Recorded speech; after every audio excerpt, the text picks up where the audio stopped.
You need to be able to read and then apply and follow, okay? Because we don't want to have an issue, and you don't want to have an issue, especially if it may affect your grade, because you didn't follow something that was communicated to you. So that's important, okay? Please keep that in mind. Read all your emails. We will not be sending a lot of them, but sometimes we have to update you on certain policies, okay?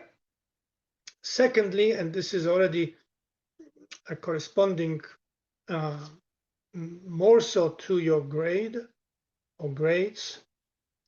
In the beginning, in the introductory video, in the syllabus, and in the last discussion, I encouraged you to get 100 on the quizzes. I want to do it for the perhaps last time. And I want to do that because I want to do it again because I reviewed your grades thus far. And while most of you do get 100 or at least 90 on most of the quizzes you have taken thus far, but I see a few of you that have 40 and 50 and 60. And I'm not sure, how long does it take for you to read a chapter and then submit the quiz? I'm going to assume that it varies. Some faster readers, others take a little bit more time. But again, getting less than 100 on the quizzes is just a very, very silly way to reduce your grade. You have 18 quizzes worth total, all of them together, 27% of your final grade.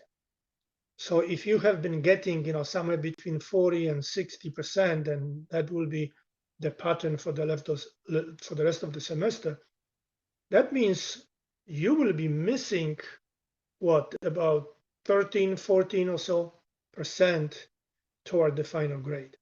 So I want to mention this one more time. I know it may take a little extra time if you have to retake it, but you have up to 3 times to take it, and the higher of the highest of the grade will be counting toward the final grade. Okay, so it's up to you. If you choose to not to get 100, that's of course again up to you. But I want to do all I can from my side to encourage you and to help you to get the best grade possible. All right. With that said, let's go into the next slide, Jade. And this slide contains a kind of a breakdown of what grades you received. And I am pleased, very much pleased, to say that most of you did very well on this exam, okay? Even though this was just the first one. But again, most of you did very well. So 53 students submitted the exam. And out of that, approximately 34%, so more than 1/3, or approximately 1/3, received a grade of 90 and higher. Okay, so that's pretty impressive, and I hope you will continue with this good pattern. Okay, then when we look at 80 and above, 64%, approximately 2/3, okay, for sure the majority received 80 and above. So, if you received a grade that is lower, I want you to know, number one, that it is definitely possible to receive a higher grade. And the students who received, over 90, over 80, are a proof of that, okay? Perhaps you may need to study a little more, or a little smarter, whatever that may include. You know how you study, and again, it is possible to get a better grade. All right, so that's in terms of the breakdown of the grades. We will go into now the first question on the next slide. Okay, again, a few selected questions based what I reviewed in terms of the answers that you submitted. Okay, so we will start with what was question 2 for the particular student from which I copied this from. Which of the following is correct regarding listing ingredients in the ingredients section on a food label? Okay, and we have 4 different options. The student selected the first option. Ingredients are listed according to the food manufacturer's preference. I want you to think of something. The important thing to remember when it comes to food labels is that food labels are designed to help consumers to make educated choices. Okay? Consumers in the United States demanded that there is information on food labels to help them make a decision whether or not, they want to buy certain product that they might be interested in. This reminds me of my personal story. I went to Walmart. Walmart is a big store in the United States where, among other things, you can buy groceries. And for the first time, I've been living in the United States for now 23 years. This was several years ago, but I've been already living here for some time. And for the first time, I've seen Nutella hazelnut butter spread type of thing. Okay. Now, this kind of caught my attention because I grew up with it. In Poland, where I grew up, in Germany, I'm assuming in other European countries, this is a very popular item, but I have never seen it in the United States. Okay. So when I saw it, right away, I put it into my grocery cart. Well, then I moved, a little bit farther, was looking for some other things. And then I was thinking, wow, I now can understand whether or not I actually want to eat this product. Let me just read the label. Okay. So I started reading, the nutrient content and the ingredients and things of that nature, So again, this was designed to help consumers. Okay. Keeping this in mind, let's consider this first answer. Ingredients are listed according to the food manufacturer's preference. How many food manufacturers are there? Well, we cannot really answer this question, right? We don't know, but would you think that there are few or many? There are many, many dozens of food manufacturers. How would we know, considering we may have 200,000 different products in grocery stores? How would we know what this specific manufacturer's preference was? You see? So, you don't even have to remember the answer or know the answer. This answer would not be consistent with this idea that the food labels are to help consumers to make the right choice. You see? And then when we consider the next one, all ingredients should be listed alphabetically. Well, this would not be very helpful if I want to decide again if I want to buy it or not based on the ingredients in that product, right? Ingredients should be listed from the bulkiest by weight to the least bulky by weight. We can finish the sentence. And this is the principle, okay? Remember, I gave you an example in my lecture on how you find whole grain product, you see?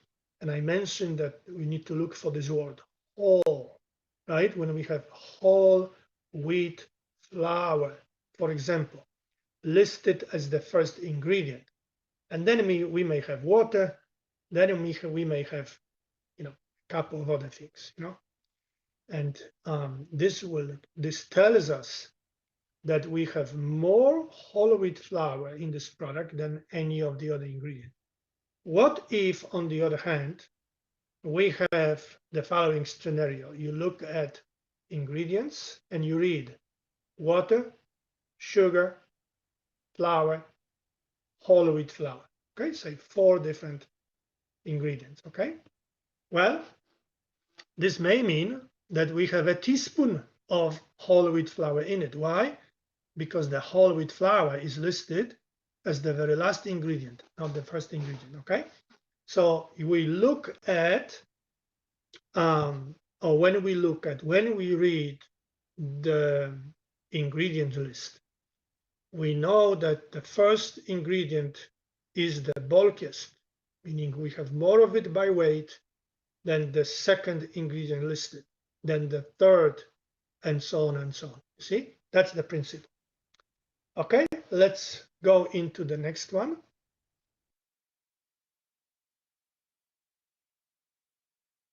And if you have any questions as I talk and as I review, the specific questions, jump in and ask the question right now and right then, okay?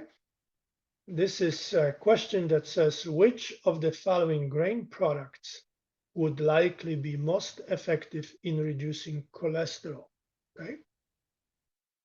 So we learned already that what helps in reducing cholesterol is dietary fiber, okay? And I introduced you to two types of dietary fiber, okay? Viscous water-soluble fiber and non-viscous water-insoluble fiber, right? And we learned that it is the water-soluble viscous fiber that helps in reducing cholesterol, okay? So now all you need to know is the source, the predominant sources of this particular fiber. And we learned that when it comes to grain products, the best sources of this particular fiber are oats and barley. And if I correctly remember, I mentioned in my lecture that oats mainly contains this specific fiber type we call beta-glucan. Okay.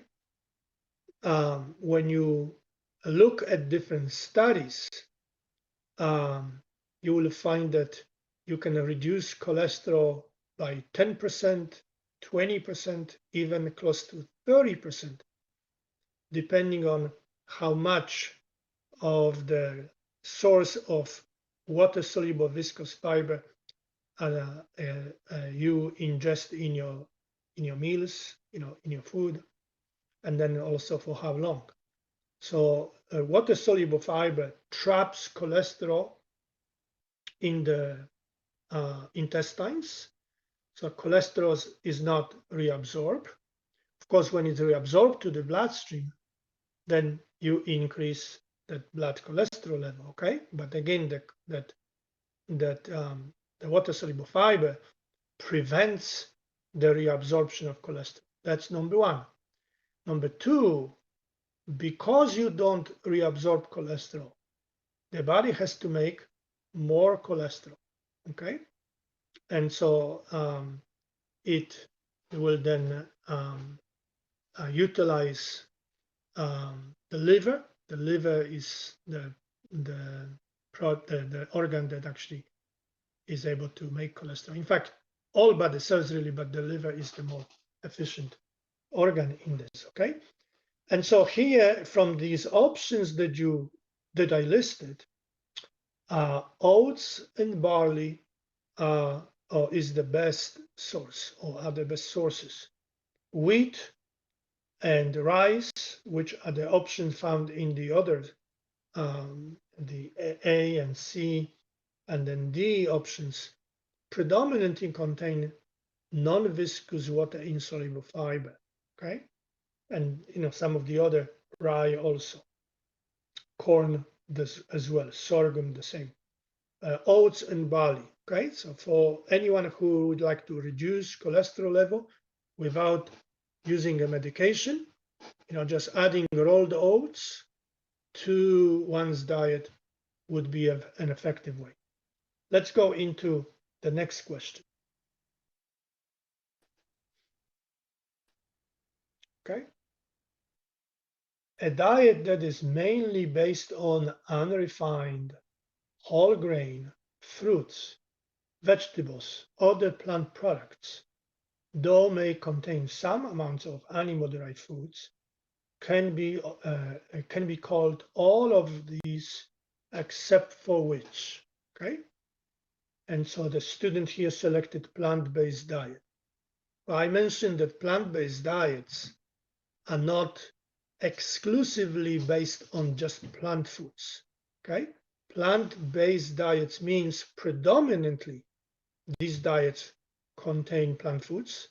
Some plant-based diets may contain all just plant foods, but they may also contain some even meats and animal products. For example, you may have heard of the Mediterranean diet. Okay, the Mediterranean diet does contain meat, okay, small amounts. It contains some seafood, fish, things of that nature, okay, small amounts. But it is referred to as the plant-based diets. Why? Because mainly it contains, again, grains, fruits, veggies, and stuff like that, okay? So what would be the best option here? Well, prudent diet is also predominantly based on unrefined grain products, fruits, veggies, and so on. And a healthy diet is definitely the same. So what are we left with? We are left with Western diet. I mentioned that the Western diet is a reverse of prudent diet or plant-based diet or a healthy diet, because if it does contain grains, it mainly contain white or refined grains. Whether we are talking rice, polished rice, whether we are talking wheat, it would be refined wheat or whatever other products, okay? Whatever the grain products. It actually contains few fruits and few veggies and inadequate amounts of both fruits and veggies. It may or may not contain any nuts, okay? On the other hand, it is largely based on meat. That includes red meat, processed meat, and also dairy products, you see?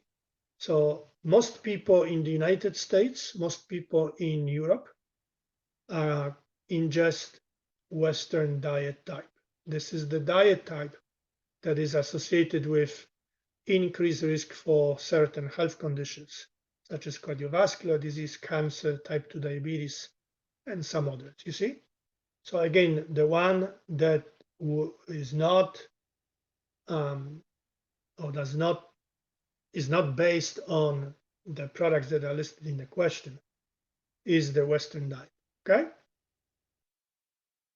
All right, let's go to the next question.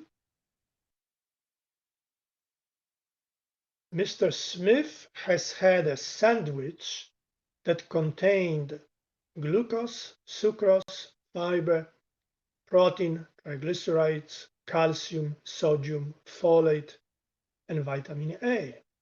Which of the following is correct? Okay.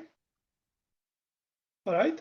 Let's look at the question that the student selected. Mr. Smith did not ingest any fat-soluble vitamins. Okay. Well, remember I mentioned this in the last discussion as an example that you need to be familiar with what minerals are major or macro minerals, what are called trace minerals, what vitamins constitute fat soluble, what vitamins constitute water soluble. You know, remember I introduced you, not introduced you, but I showed you the tables from the course pack. Okay. Why this question is not correct? Well, we have vitamin A listed. Okay, remember vitamin A, vitamin D, vitamin E, and vitamin K are fat soluble. Okay, and so the Mr. Smith did not ingest any fat soluble vitamins. No, Mr. Smith did ingest vitamin A, which is a fat soluble vitamin. Okay, let's go over B. Mr. Smith did not ingest any fat. Okay, well, triglycerides not only are a type of fat, they are the predominant type, okay, of fat. All right, D, Mr. Smith did not ingest any energy-yielding nutrients. Actually, Mr. Smith has all of the energy-yielding nutrients, right? Glucose, sucrose, these are carbohydrates, protein, and triglycerides as a representative of fat. So we have all three types of energy-limiting nutrients. What are we left with? Mr. Smith did not ingest any trace minerals. Okay, those would be iron, zinc, iodine, and so on. I know you have the list. You can review them if you don't remember them yet. Okay, let's go into the next slide. Okay, we have 11. In which of the following digestion of carbohydrates take place? Okay, and again we have, excuse me, a student selecting mouth, stomach, and small intestines. Okay, digestive enzymes are pH sensitive. Okay, and so their role is to digest the food, but they can also only do so in a certain environment. When the pH changes to the point of the pH may enable and what's the word I'm looking for? Help in the activity, or it may be a hindrance to the action of these enzymes. Okay, so the enzymes that possibly might have or could have digest carbohydrates in the stomach would be the very enzymes that we secrete in the salivary or by the salivary gland. Why? Because the stomach itself does not secrete enzymes, digestive enzymes that digest carbohydrates. Okay, so when we secrete enzymes, amylases in the mouth, when we swallow the food, theoretically, these enzymes could further work in the stomach. However, the stomach secretes a powerful hydrochloric acid, and it does so before ever the food gets into the stomach. Just the smell of food, just the chewing of food in the mouth causes the stomach to secrete that hydrochloric acid. What that means is that as soon as the food gets into the stomach, these enzymes that were secreted by the salivary glands are pretty much killed by the acidity of the stomach or stomach juices, hydrochloric acid secreted by the stomach. Therefore, we typically teach that there is no carbohydrate digestion in the stomach. On the other hand, then when the food gets into the small intestines, rather, we have the intestinal enzymes as well as pancreatic enzymes that are also sensitive to the pH. Okay, so why we are able to digest carbohydrates in the small intestines? Because as soon as whatever is left from the meal gets from the stomach to the small intestines, we secrete a compound called bicarbonate. And bicarbonate neutralizes the acidity of that food that was treated with hydrochloric acid.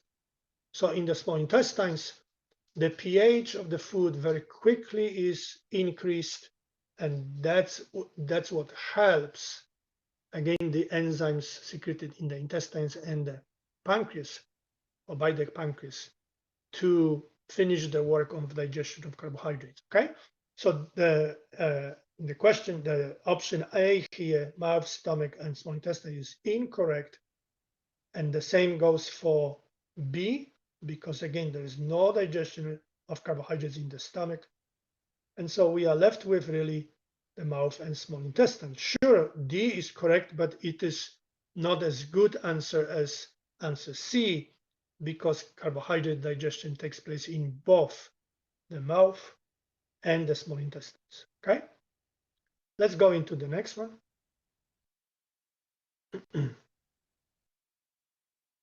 Okay, a college professor was interested in food intake of students and conducted a one-time 24-hour recall.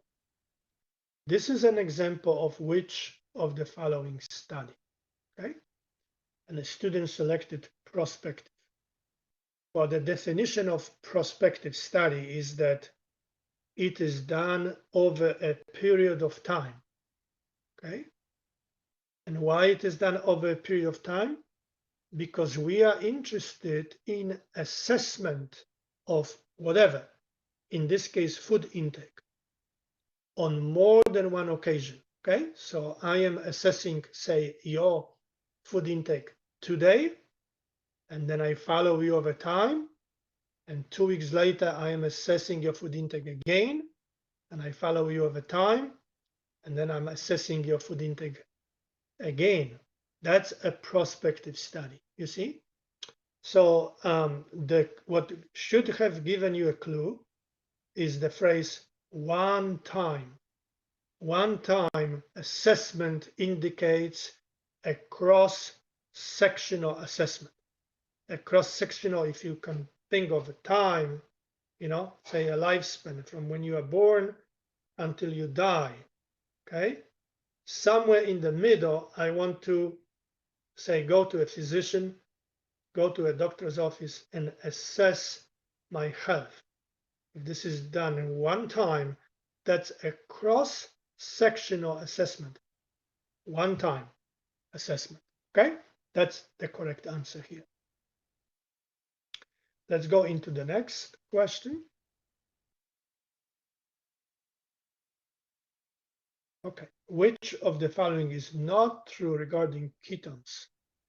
I want you to remember my explanation for this question, really all questions, but for this question especially, because I remember this question will appear in more on more of the exams.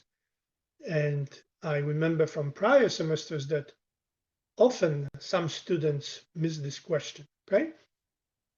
Ketones, again, compounds that are synthesized by the body in the scenario when we have to utilize a lot of fat for energy. We didn't provide adequate carbohydrates, and so a lot of fat is being used. The ketones are produced, okay?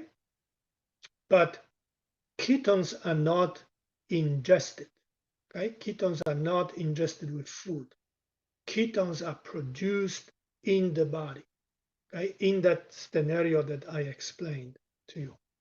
And so when we look at all these answers, a student selected the last answer, they are associated with bad breath.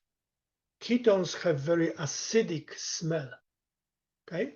When you are on a, say, low carbohydrate diet for a long period of time, or when you are fasting for a few days, you will be able to smell acidic breath coming out of you.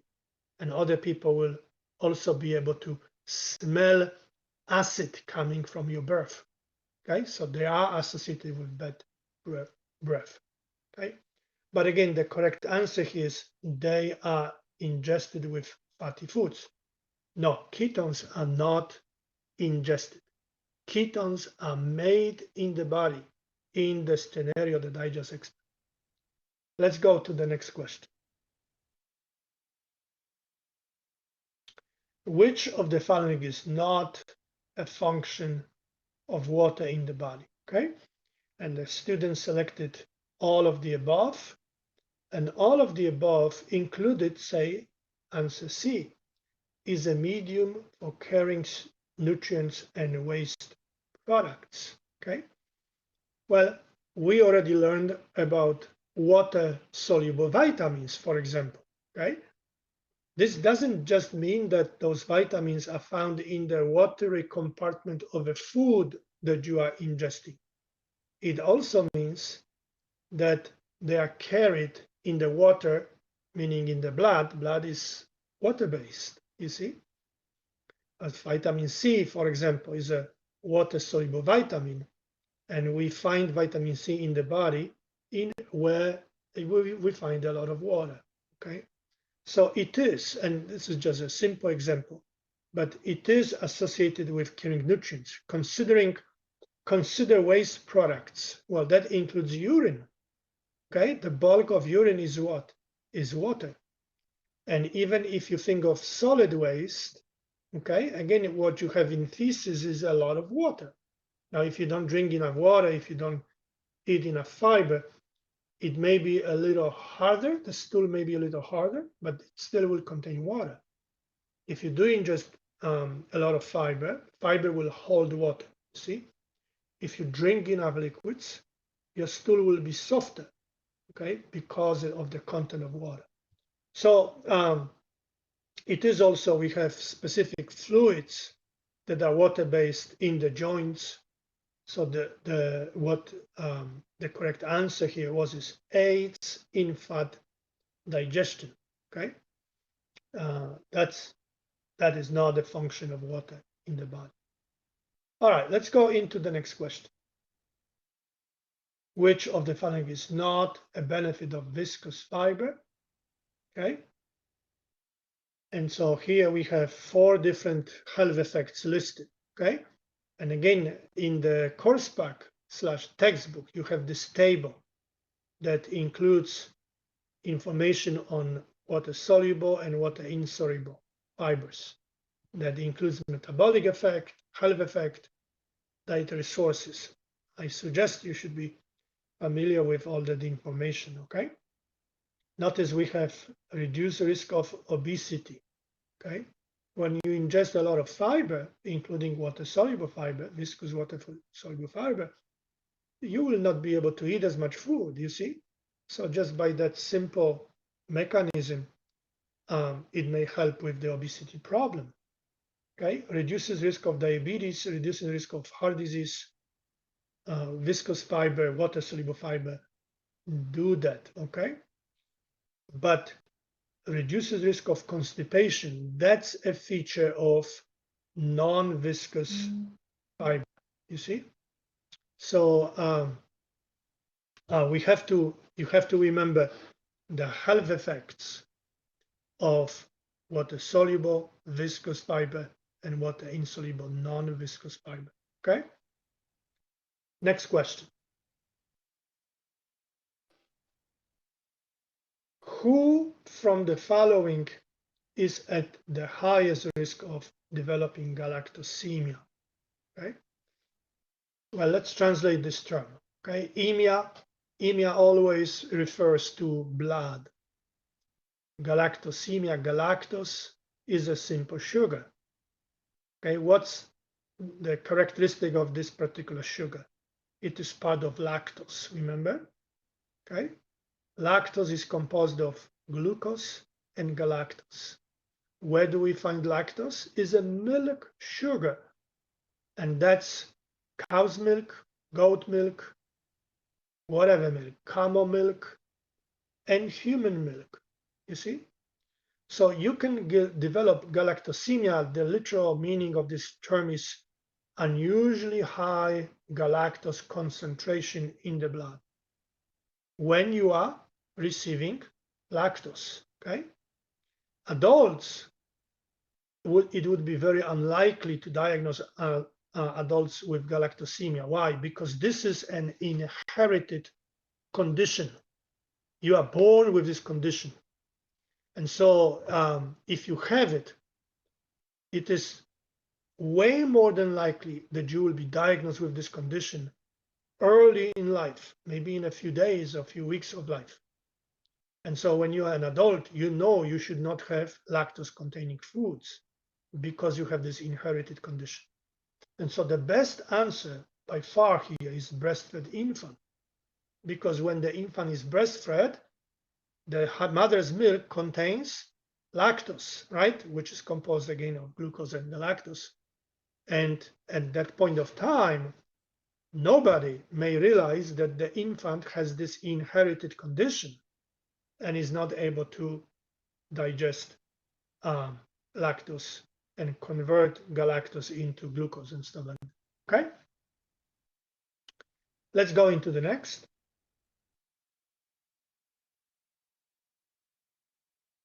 Okay.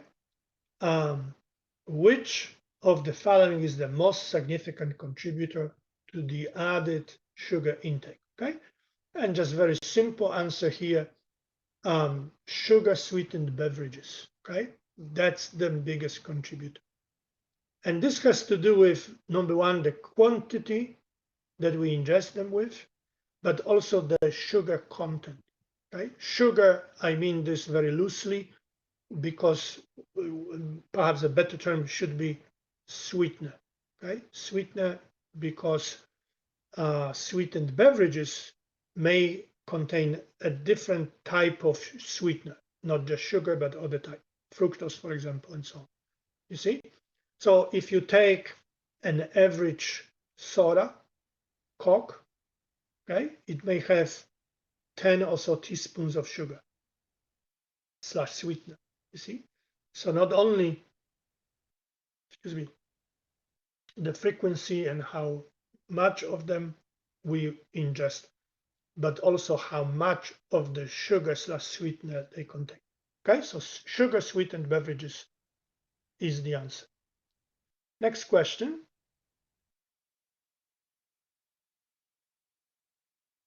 Okay, malnutrition is also described as which of the following? Okay, and again, the students selected overnutrition, rather undernutrition.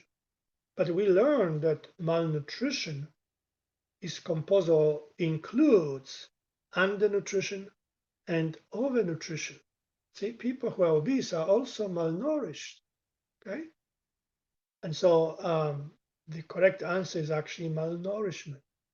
Malnourishment, malnutrition are synonymous terms. We can use either one, and both again describe either undernutrition, which is mainly found in developing countries, and overnutrition, which is mainly found in developed countries, rich countries, although it is changing with developing countries becoming more affluent and adopting Western lifestyle. But mainly that's how it is. Again, malnourishment, malnutrition are the same, and they include undernutrition and overnutrition. Next question. And I believe this is the last question.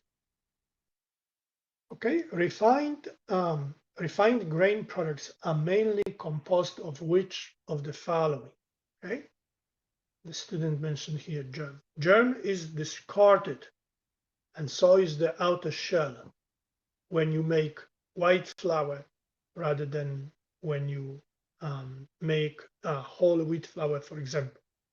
The same goes for polished rice versus brown rice. Brown rice contains all three layers: outer shell, germ, and endosperm. Okay, white rice mainly contains endosperm. So endosperm is the correct answer. That's what's left in the refined product. Mainly starch and some protein are left. Okay, we get rid of what's the best. That's the germ and the outer shell.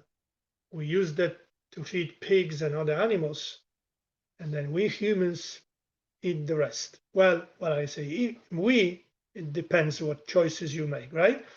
So I'm hoping after you learn this, you will be making the right choices. Although I know that in many countries, those that I visited at least, it would be not that easy to find whole grain product. It would be very easy to find refined product. And on top of that, the whole grain products that you do find in some countries may be a little bit more expensive. However, from the nutrition perspective, okay, and when it comes to your health, I believe it is worth the effort and the extra money, if you have it, to buy the healthy alternative, the whole grain variety, rather than the refined variety. So again, the correct answer for this question is endosperm. That's what's left in the refined product. And yes, I was correct. This was my last question. So on the next slide, you should see again my email, and I know you have Jade's email. If you have any questions, you can send it to either of us, okay? Now we have, my watch here says 11 minutes or so, say 10 minutes for questions if you have any, okay? I'm gonna stop talking and I will wait to see if you have any questions. Be brave if you do, okay?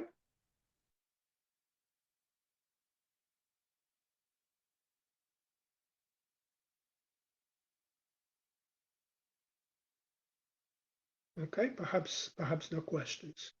Jade, do you or can you think of anything else that we may need to address this time? Professor, I'm just thinking that because after completing exam one, some students have reflected that they think the time for exam is not enough. Um, could you please tell the students why 1 hour should be sufficient and why this is a reasonable time to do the exam, please? Yes, thank you for that. Yes, absolutely. So I want to give you two reasons why I think an hour is a fair amount of time. Okay. Number one, I teach the same content in a class at my university here in the United States. The class is called Nutrition Science. And the students who take my class here gets 45 minutes, right? These students are native English speaking individuals. And so it may be a little easier for them to read and understand. They have 45 minutes. I find if I teach this as a face-to-face class and we take the exam in classroom, okay, within half an hour or so, half of the class is already gone. Half of the class already finished the exam, submitted the exam, and is gone. And most of them have no problem in completing the exam in or within 45 minutes. That's number one. Number two, I showed you in the beginning the breakdown of grades from your class, and I can go back and think back to prior semesters. I showed you from your class, 1/3 or so receive 90 or above as your grade. 2/3 or so receive 80 and above. This tells me that the time that I'm giving you is sufficient to receive a good grade. Okay. Now, there might be exceptions, but again, I have to select the same time for everyone. I don't want to give you so much time, then you can pretty much look for the answers, in the notes, in the textbook and stuff like that. Some basic information you need to be able to recall from this class. So while I understand that having more time would be just great, right? You could always find the answer. I do believe that this is a fair amount and sufficient amount. So I'm sorry, you will have 1 hour for each of the exams.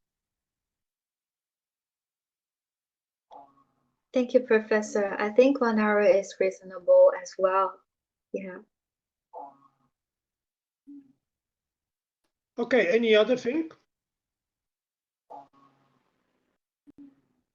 Okay, if not, thank you for participating. Okay, what chapter is that about? Okay, let me see. What chapter is that about the case? Okay, I'm not sure if I understand the question. Okay, if you look um, at the syllabus, okay, I think it is actually the very first table, for sure, the table that is under exams heading.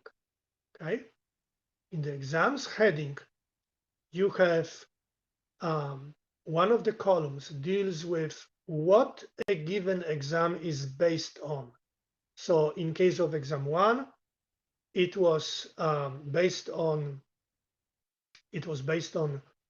quizzes 1 through 4, and then the lectures that were given to you in the first what do you call it, first exam, okay, first week rather. You see the cross-sectional, someone wrote the cross-sectional. The research part is explained in one of my videos. I don't remember which video it is, but it is in one of the videos where I talk about nutrition research. And I talk about randomized studies and cross-sectional studies and prospective studies and things of that nature, okay? So you need to look for that particular video. Okay, I hope that that helps. Any other? Sure, you're welcome. All right, we will just end 5 minutes or so earlier, which is perfectly fine. Thank you all for participating. Jade, I don't know if you need students